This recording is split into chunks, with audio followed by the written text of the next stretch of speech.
Allahyarham Tun Muhammad Rahman Muhammad Noh banyak menabur jasa dalam membantu suaminya Tun Abdul Razak Husin ketika menjadi Perdana Menteri kedua.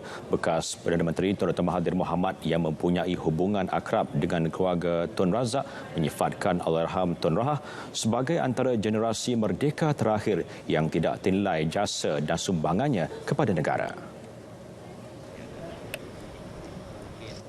Antara yang terakhir lah. Jadi dia membantu Tun Razak semasa Tun Razak jadi Perdana Menteri. Di sebalik tugasnya sebagai seorang isteri kepada pemimpin utama negara, Tun Rahah membuktikan bahawa kaum wanita juga boleh memberi sumbangan berkesan kepada pembangunan negara dengan membabitkan diri dalam beberapa kegiatan kaum wanita di negara ini.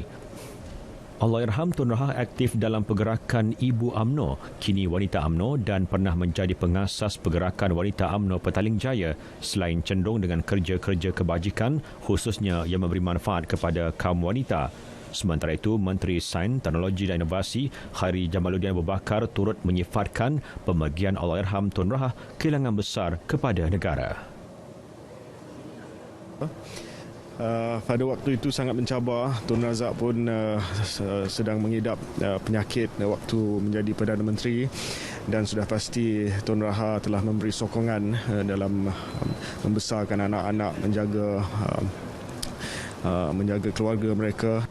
Dan beberapa pemimpin yang sempat ditemui turut menyuarakan pandangan masing-masing.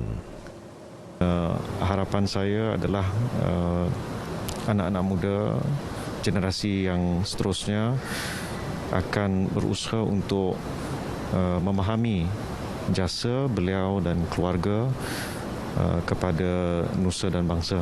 Selain daripada itu, umurnya 40-an, Tun Razak sudah pergi, tapi Allahyarhamah membesarkan 5 anaknya, termasuk salah seorang menjadi Perdana Menteri Malaysia yang ke-6.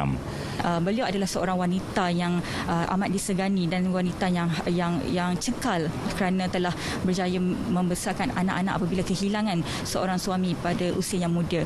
Jadi kehilangan beliau adalah satu kehilangan yang besar kepada negara dan juga kepada wanita pada hari ini.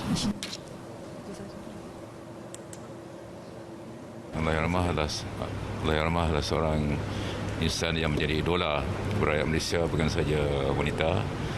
Banyak memberi dorongan kepada almarhum Tun Abdul Razak yang kita semua tahu betapa besarnya sumbangan.